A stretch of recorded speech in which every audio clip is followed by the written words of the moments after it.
Good evening, everyone. Hopefully people are getting into our Q&A session.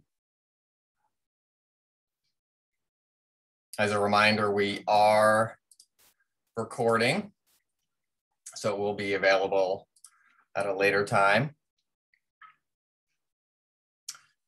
And for the sake of time, I'm going to go ahead and get started. So thank you very much for coming. My name is Pete Curdy. I'm joined with some guests who I'll introduce in a moment, but I do want to just start by thanking you yet again, not only for our entire last school year, whether you were RLA or whether you were in person, your support and your kindness and your empathy for the school staff and the school community, and especially the kids, was just tremendous. So although we're going into another difficult year, I am optimistic with being at Glacier Ridge, and I'm so fortunate to be here, to be in such a strong and collaborative environment. So thank you.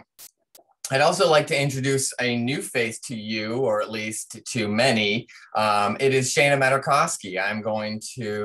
She is our admin intern. If you remember last year, Kelly Axelban was our admin intern, and she was accepted into an assistant principal role at Thomas Elementary School. So welcome to Shana. Shana, you can wave.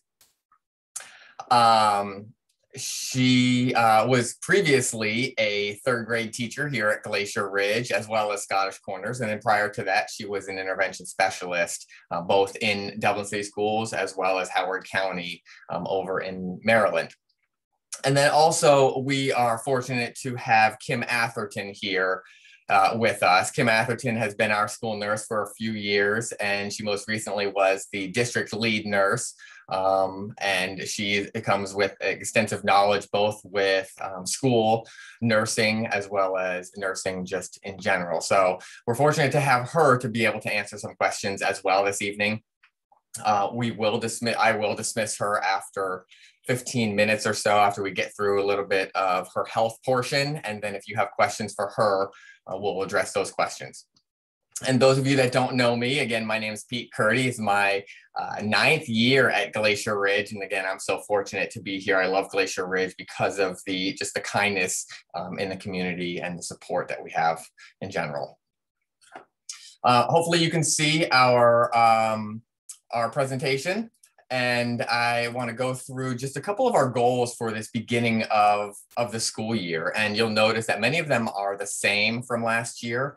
There might be some slight differences in how they look. I will tell you the physical and mental health and safety of the students, that is the utmost priority. And we want to make sure that we put that as a need for the students. And obviously with COVID, the physical health is definitely something that is prevalent in our world as well as our schools. And then also the mental health with social emotional learning. And even with COVID, that has become very prevalent and necessary. So one does not take the priority. They are both equally as important, and they are definitely a focus this year, whether it's a pandemic or not. Also, forming relationships in classroom community. If you'll remember last year, we put a great deal of emphasis on that. Whether you were an RLA or in person, that has always been an emphasis, but particularly during a pandemic, it is so important, and we will continue that this year, especially with families that are coming back from RLA that may have been redistricted and not walked into Glacier Ridge, except for maybe testing if you were an RLA student. We apologize for that, so thanks for your convenience. But many families have not been in the building and in in-person learning. And then also teaching routines and instruction. We are at the foremost a learning organization, and our job is to prepare students for being effective members of the social community. So I will tell you that although there's many tasks involved with schools, teaching and learning is definitely something that we cannot get away with even during a pandemic. I want to get to a few norms for our Q&A today. The first is kindness, and this norm is not only for this Q&A, but for the year in general. And I tell you that kindness is something we instill in students, and it's something I appreciate about our community.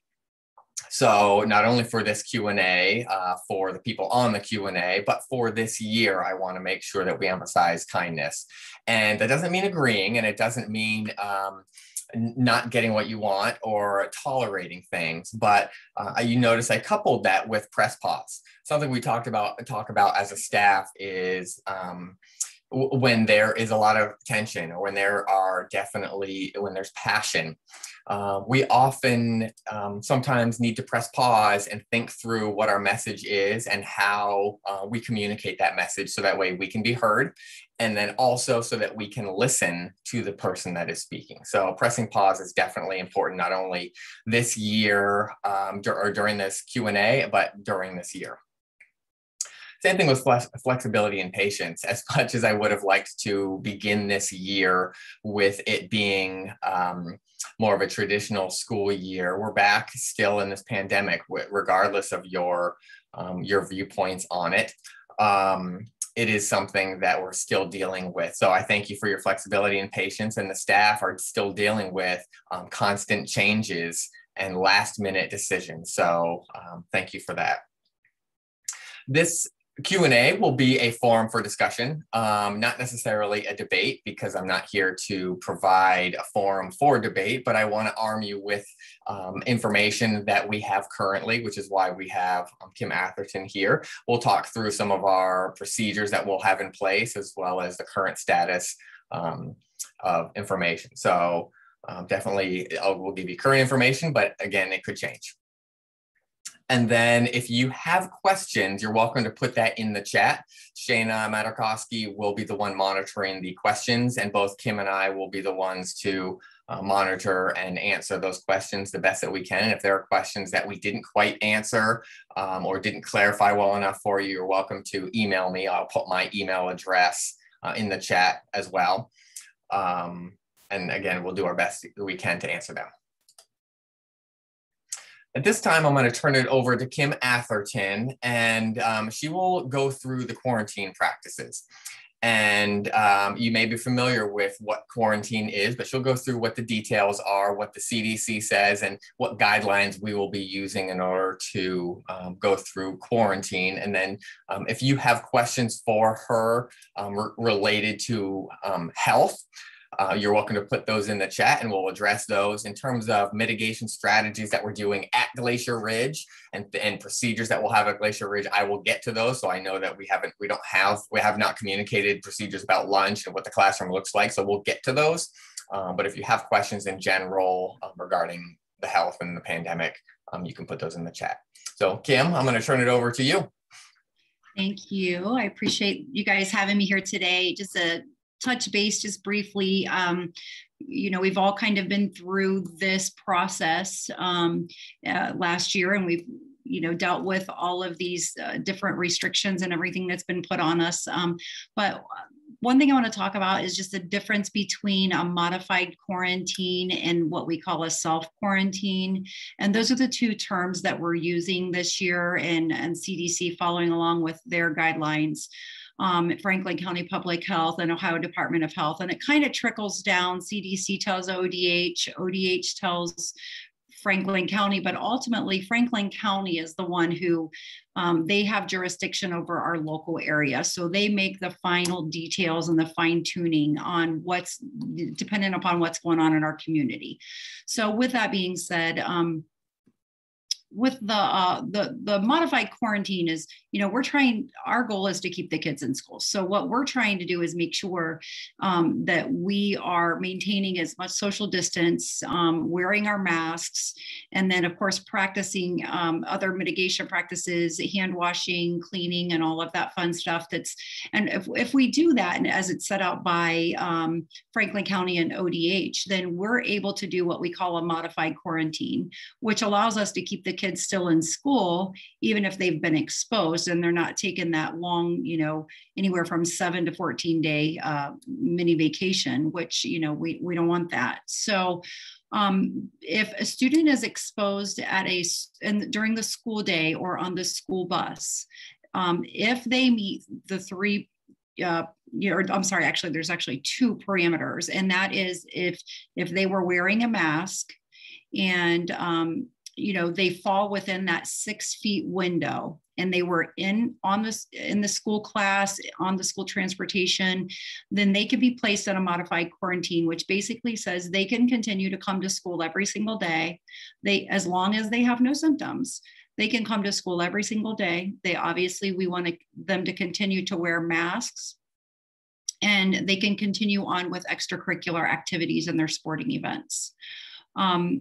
What we get into the issue that we're all really trying hard to avoid, and that is if for some reason they're not wearing a mask, and then that takes them out of, or if they get exposed outside of school, it takes them out of being able to do what we call a modified quarantine, and it puts them into a self-quarantine. And basically what that's saying is that they're no longer permitted, they really should stay in their home. They are not permitted to come to school. They're not permitted to participate in sporting events or activities, any kind of extracurriculars. And then that takes them out of, the education system, again, anywhere from 7 to 14 days, depending upon, what protocol parents choose to go with. So, we're really, as a district, our goal is to keep everybody in school, to keep everybody healthy. We're working really hard at Glacier to make sure that we're maintaining, those guidelines of the 3-foot social distancing, as well as, the masking, and not just wearing a mask, but wearing a mask appropriately. When we take those mask breaks, making sure that we're taking them, just very quick time intervals with appropriate spacing. So, and then the other thing that you could get into is called isolation. And that's basically when you have tested positive. And you'll get put into what we can call a 10-day isolation, where you really shouldn't have contact with anybody, even family members, if at all possible. Again, that's if somebody converts to a positive. So, our goal, as I mentioned, is just to keep everybody healthy and keep everyone at school. And, that is we're going to be more successful with that if we keep kids home when they're sick. We all want them in school, but if they can, if they have a cough or they've had a fever over the weekend, it might be an extra day. Take that little extra precaution and keep them home, so that, we're just making sure that we're mitigating in every way that we possibly can. Kim, there's a couple questions. Sure. So what if kids are exposed at recess or lunch while masks are off for everyone? So it depends on the spacing, and it depends on the timeline. My understanding, and we actually have a nurses meeting on this tomorrow, we're clarifying a few things after we've just had a recent meeting with Franklin County, and this is very fluid, so it changes frequently. So, but we are going to be discussing how recess will be managed. It was our understanding, based upon our last conversation with them, since it's outdoors, there's lots of space, there's a lot of fresh air, that they're not requiring us to, or we're not the one who's quarantining, they're the ones who actually make the decision to quarantine, but we would not be contact tracing during recess time. But again, that could change. That could change tomorrow at 12 o'clock.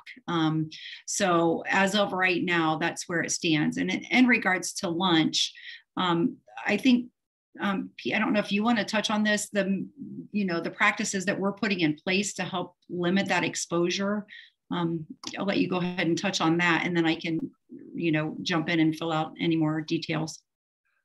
Yeah, so, and correct me, Kim, if I'm wrong, but the CDC is recommending that masks are not needed outside. So we're following that guidance, which means quarantine isn't necessarily needed for students that have a close contact for outside. So I think the guidance is like that because they're not anticipating students to be close contact for 15 minutes with the same kids, and it's highly ventilated outside. So that was my understanding. So we will not be contact tracing for recess, although you are talking about it with the other nurses to see if there are other mitigation strategies we need to put in place. And if families remember from last year, we did have zones. So that way we could know at least they're playing within their classroom. So as of right now, there are not the zones in place other than for bonding and community building within their class. But so if they are exposed to somebody outside, because it's outside and because it's for probably less than 15 minutes with that one person, we won't be contact tracing. Now lunch is a little bit different because that was the other part of the question. And we will get to what our mitigation strategies are for lunch, but we are contact tracing for lunch. We'll have assigned seats for lunch. So we will get to that in a little bit. And then it also says, will the same quarantine apply? How will we know, or how will we be able to differentiate when and where a child was exposed? And Kim, that kind of goes to you. That's what the contact tracing is. And that's the communication that the district nurses will communicate to families on, not necessarily who, but where and what type of quarantine. Is that correct? That is correct. So, and we'll work very closely with Franklin County and get their guidance and direction, because there are so many situational circumstances. And so we really follow their direction with that. But if we are informed of a positive case, either by a family member, by the student themselves or parent, then we start putting the wheels in motion and we reach out to any person that student, let's say it's a student or a staff member, anyone that they could have potentially been exposed to, and we actually go back 2 days prior to the onset of symptoms, if they're symptomatic, and if they're asymptomatic, we actually go back 48 hours prior to the test date. So we look at that and who have they had contact with, and we track it all the way till the point where they no longer are in attendance. And then we reach out to each of the families, either via a phone call, depending on the time, how many people are involved, how many people we need to get notified before the next day. So we either do it via a phone call or an email, and just, give them all the information that we can, confidentially give them without, violating someone else's privacy.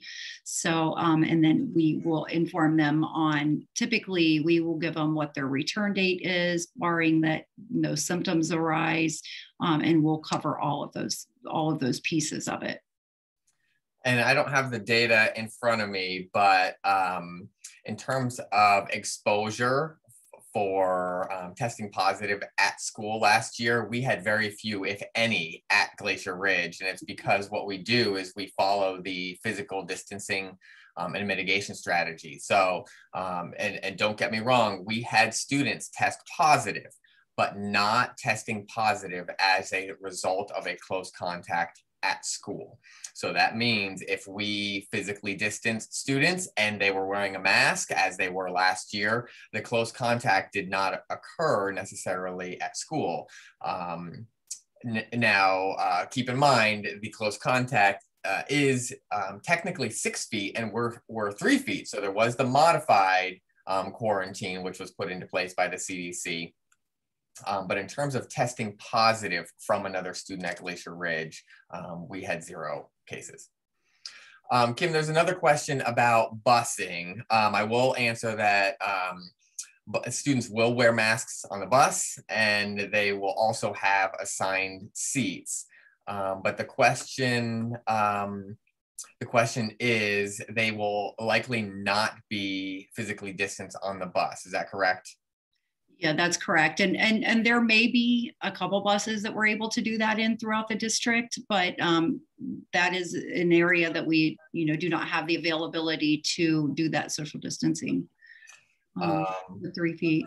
And there, as far as mask exemptions, if they complete a mask exemption, they are also exempt from riding or wearing a mask on the school bus as well.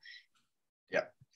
Another question about quarantining, that a close contact exposure outside of school, does that still require a 7 or 10 day out of school quarantine? Yes, it does. Okay.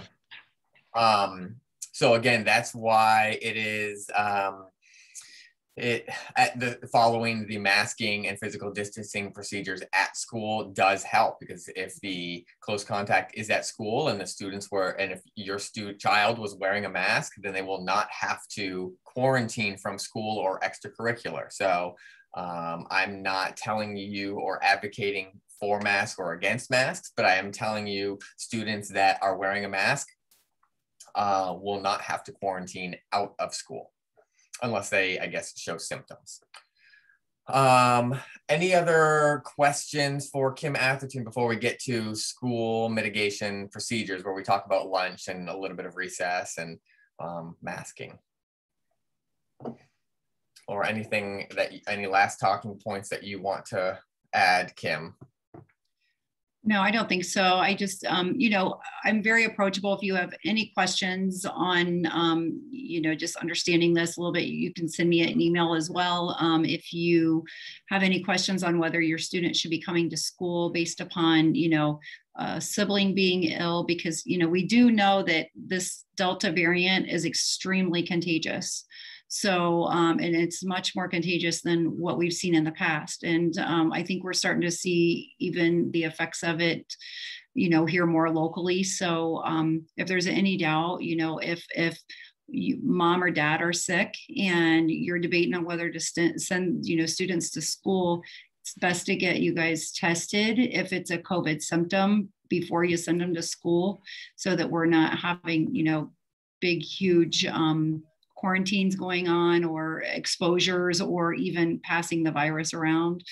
Same thing with a sibling. And that's what, you know, is a little bit difficult last year, is if we had a student that was ill, we had to send home the other students, or they couldn't come back until the status of that student was verified of being positive or negative. So unfortunately, you know, or fortunately, we're still going to be following those same guidelines and keeping siblings out for illnesses. And so just, you know, if in doubt, or if you have any questions, feel free to reach out. I'm more than happy to kind of walk through it and talk through it with anybody. So.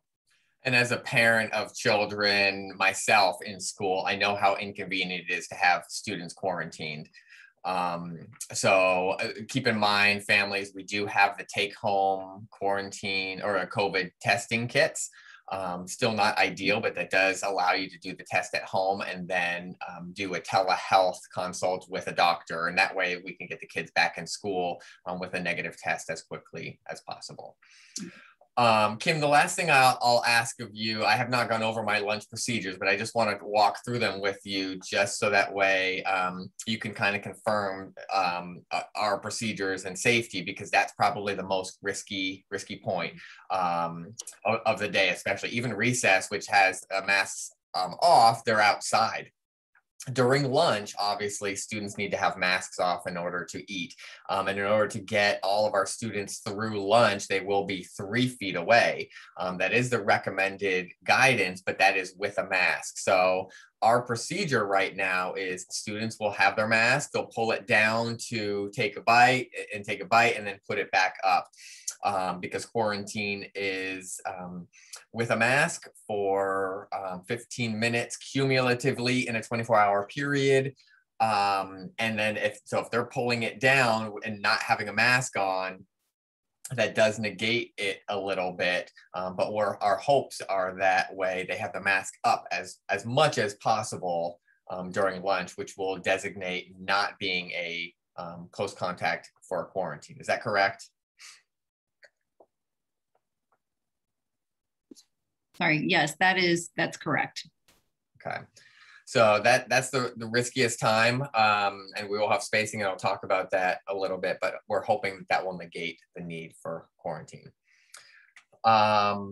Okay, Kim, thank you very much for your time. I appreciate it. And if anybody has any questions, you're welcome to reach out to the school, and you can talk to our clinic or email me, and we'll forward those questions to Kim. But Kim, thank you for your time, and we'll wish you the best of luck this year.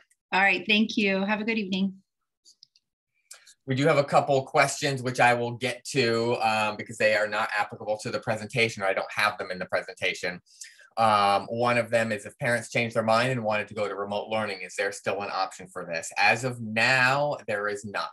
And I'll tell you, much like last year, we tried to allow as much switching back and forth between virtual or RLA and in person. And the communication from the district is make a decision for in-person, knowing that it could be multiple modes, or that cases could increase. The reason we want families to commit, although it's very difficult to make those decisions, not knowing what the future is going to hold, it's a staffing issue. We only have so many teachers and so many seats and spaces in classrooms here in person, and that's the same for virtual.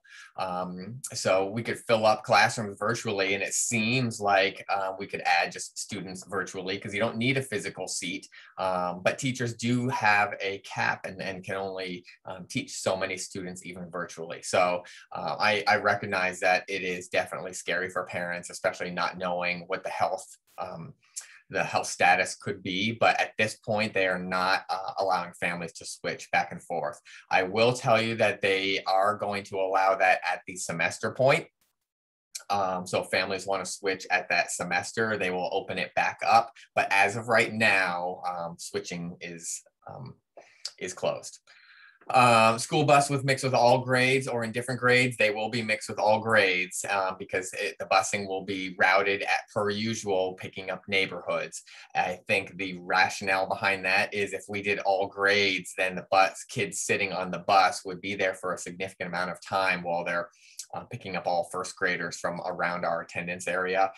So that goes back to physical distancing on the bus. We don't want kids on the bus for very long. So our hope is to get them on the bus, pick up all the kids, and then drop them off and get them off the bus as quickly as possible. It says there are hundreds of parents falsely completing the exemption form. Is there a way to manage that? Will teachers be wearing a mask? The first one, you will hear about the exemption form, and I'll talk about that for students. And there is a legal requirement, although there's not documentation from a doctor or religious documentation or a disability documentation. There is a statement down at the bottom that falsifying this information could be penalty. I'm not sure the next steps from that. That is well beyond my authority, but the district guidance and attorneys were the ones that drafted that exemption form. We just hope that families fill it out truthfully. What I will say is, from Dr. Marshausen, our superintendent's messaging is, me wearing a mask helps protect me. Certainly there is more protection when two people wear a mask, but those families that are not wearing a mask, and if they are in close contact, they are now quarantined. So there is a benefit to wearing a mask. Again, students that aren't may need to quarantine. Can we know the number of students from my child's classroom, whether they're remote versus in class? All of the students that are in person, if I'm interpreting that question correctly, all of the students in person are in person, and then the remote students are a completely separate enrollment into that virtual academy. So it's not a Glacier teacher, and they're part of that class. Now, I will tell you, virtual students are welcome to attend Glacier events, and we don't know what those are quite yet, but they're welcome to attend our field day, should we have that, our meltdown, should we have that, and any school events.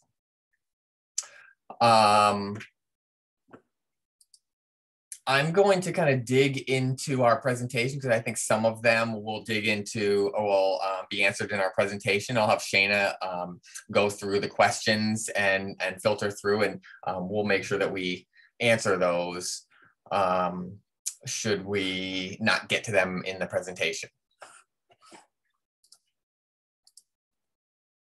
So I'm going to talk a little bit about mitigation strategies of what we are doing at school. And this may be redundant for some of the families that were with us from last year because they're very similar. So I'm going to start with arriving to school. And again, if you remember from the beginning of last year, if you were an in-person student, we had students coming in lots of different doors, and our goal was to really separate them as they came into the building. We found that by the end of the school year, it was not as necessary. They were not in close contact, although they may be walking in groups. They had masks on, and they were not with a large number of students for a significantly long number of time. So just for efficiency and effectiveness, and especially for quickly going to classrooms, we are having students enter in fewer doors. And again, it's still multiple doors. We'll have students coming in the front door for buses and the side doors for car riders and daycare, and then the back door for walkers. So we are still distancing them. Now, when they get to either their mode of transportation, if it's a bus, they'll need to wear a mask, and bus drivers will have masks available. And then when they come into the building, they'll need to be wearing a mask as well. And we have masks available at each of the entrances. So they'll use the main door for a majority of the students, but we will have them at all the doors.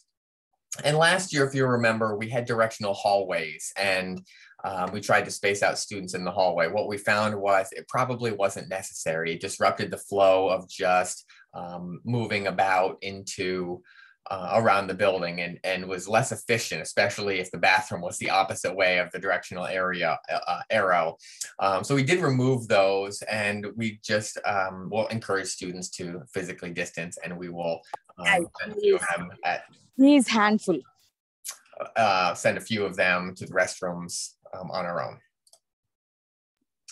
Now, classrooms, I've already mentioned the physical distancing, and we are able to do 3 feet at Glacier Ridge. Dr. Marshausen is messaging that we will space students out to the greatest extent possible without significantly disrupting the instructional practice. And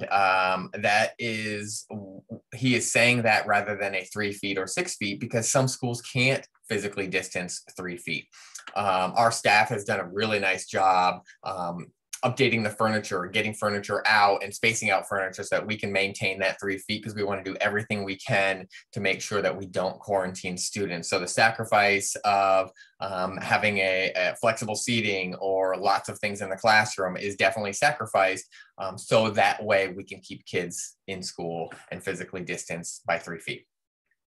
We will do assigned seats, because if you remember during the quarantine conversation with Kim Atherton, 3 feet does still require us to contact trace. And we do that to make sure that we know what students were close contact with somebody. They should not, they won't have to be quarantined, but we do want to make sure that we're monitoring who was close contact and whether they develop symptoms or not. So we'll have assigned seats in the classroom, and that will change frequently. And teachers will do that based on the positive environment and relationships that they have. We'll also have frequent hand washing and sanitizing. There is sanitizer at the entrance of every classroom, and we are on a regular routine where we sanitize on the way out as well as the way into the classroom. That helps us going to a different location, whether we're going to lunch, we're automatically sanitizing. If we're going to related arts, we're automatically sanitizing. If we're coming inside for recess, we're sanitizing. So each location change, having that as part of our routine will help our cleanliness. And then last year, we really were limiting the amount of sharing of materials. Now the CDC, although it says can still be transmitted on physical items, it's not nearly as significant as airborne transmission. So we are sharing materials, although if you really want your child to have their own materials, we certainly can do that, but we don't have procedures in place that separate all of the materials from each other sharing them. And then snacks. If you recall my conversation about lunch a little bit, snacks obviously require you to take down your mask. So many classrooms are not doing snack. because that does cut into the 15 minutes of close contact. But what we are doing is some classrooms that are grade levels that have lunch significantly away from a portion of the day, or if it's a large portion of the day where they don't have a meal, then we'll either take them outside or take them into the commons where we can physically distance. So that way we can do it safely without having to jeopardize the quarantine. So many classrooms are doing snack, but it's dependent on the schedule because it does impact the close contact. Breakfast and lunch, a little bit of procedures, but what I'll tell you is lunch is ordered in the morning in the classroom. Last year we had a link, and you do not need to use that link. Students will come in and they'll order right in the classroom. And breakfast will also be ordered at that same time, but breakfast will be taken home. So students will be able to order it, and it will be a grab and go provided the day before to take home. Now, oftentimes they may eat that breakfast before the actual morning, but that's on you and not on me, but they do take it home the night before. We are having 6 feet or 6 students at a table, and that means 3 feet distance at lunch, and they will be assigned seating. And again, that's for contact tracing. The schedule is 1 grade level will eat at a time. And the reason we're doing that is because we need the entire cafeteria in order to physically distance all of the students. And so we'll have the entire grade level have assigned seats and eat, and then go outside to recess. And then masks, I talked about this a little bit, masks and eating, they will have their mask on and then take it down to eat, and then put their mask on once they are finished. A lunch is about 20 minutes. So by the time they pull it down, pull it up, and at the 15-minute mark, we'll encourage people to be done eating, but they still have time. So that pull down and pull up will negate the need to quarantine. We'll still track for close contacting, but that is how we're able to negate the quarantining. We are limiting visitors for lunch, so we're not having visitors come in, and we are limiting visitors in general. And then structurally or logistically, school lunch will be a grab and go. There will be a hot lunch option and a cold lunch option, and students will be able to, you'll be able to see that on the school website for the menu, and students will know that when they're ordering in the morning, but it will be a grab and go. The hot will be plated, and students just grab the plated lunch, or the cold lunch will be in a bag.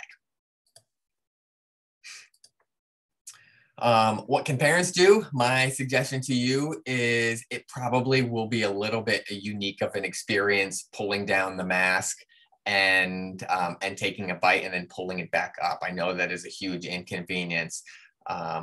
So if you want to practice a little bit in these next few days, that will help. We'll certainly do that with the students as well, but that'll be probably a new routine for them. Ms. Matakowski, are there any questions about lunch? I know lots of questions are coming in. Are there any specific for lunch that I can address right now? So it's more about the schedule. So one is, do the same rules of masking and social distancing apply in Latchkey?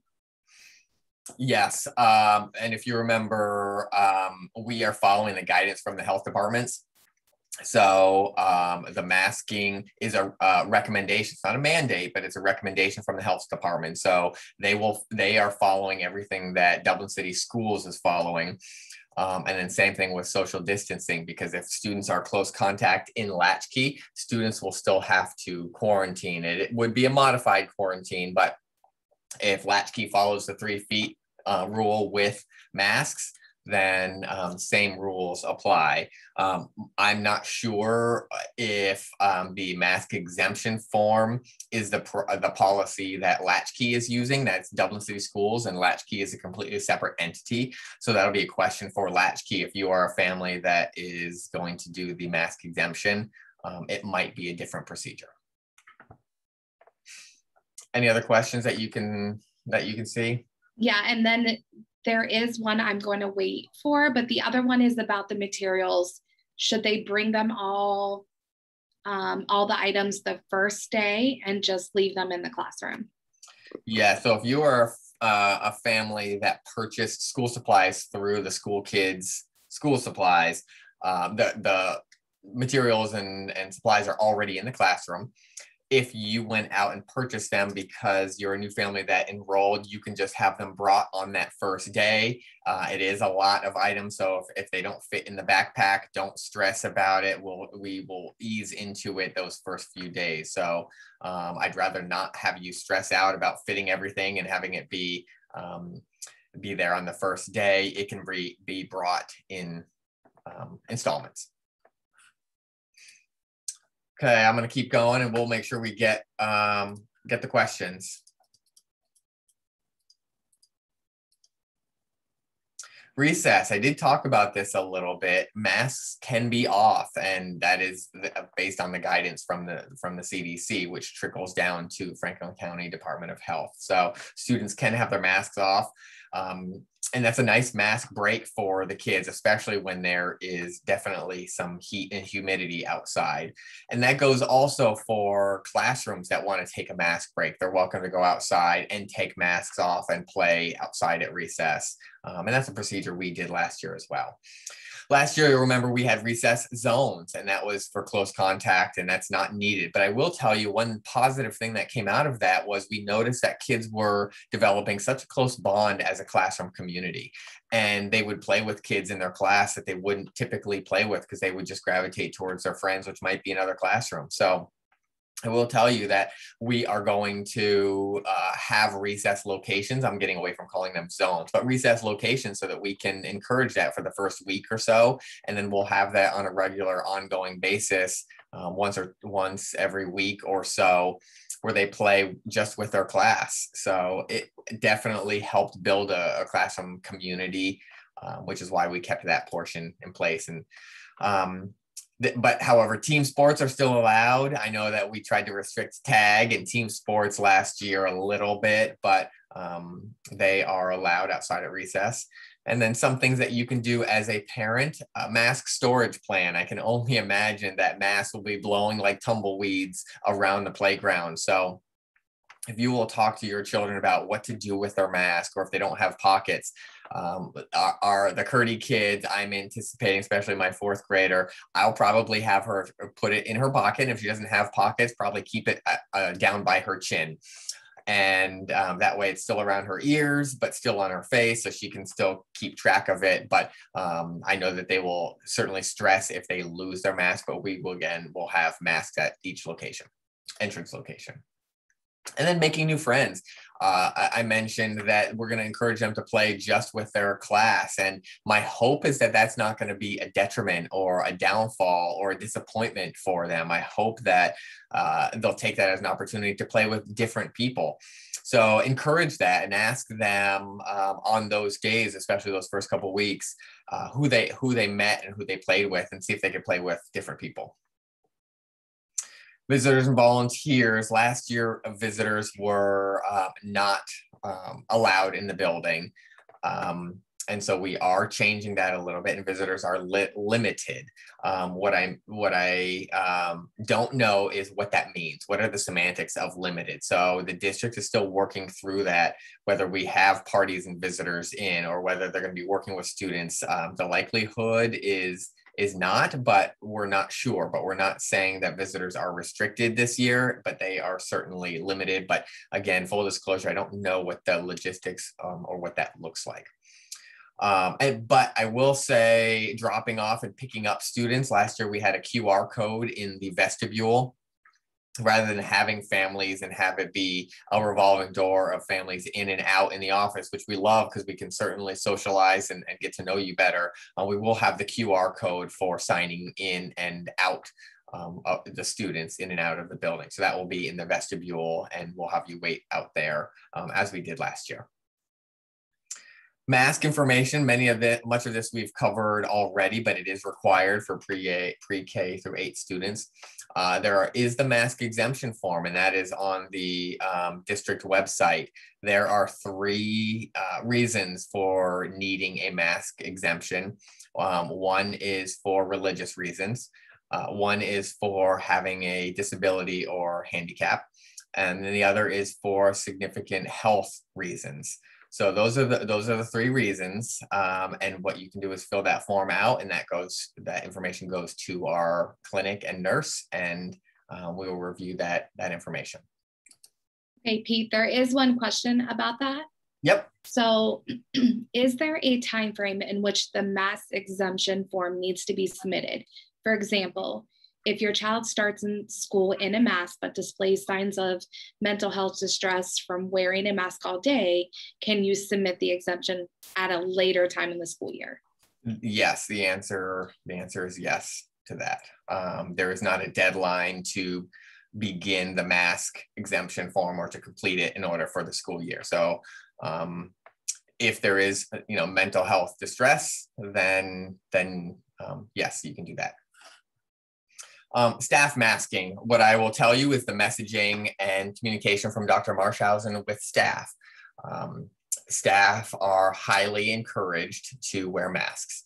And again, staff are subject to the quarantine procedures as students, although the difference is some staff or most of the staff, or if not all the staff, are vaccinated, but they are subject to the close contact and quarantining as well. So at Glacier Ridge, staff will not be working closely with students within 3 feet without wearing a mask. So they will not put their direct or their status or be close contact with any students closer than 3 feet without a mask. So let's get through some of the questions. Shane, if you don't mind reading some that I may have missed or things that I didn't address in the presentation. Yep, so there's just one. They want to know if their child misses the school bus on one day, who should they notify in addition to the teacher? And if later they want to switch the drop off, pick up, who should they notify?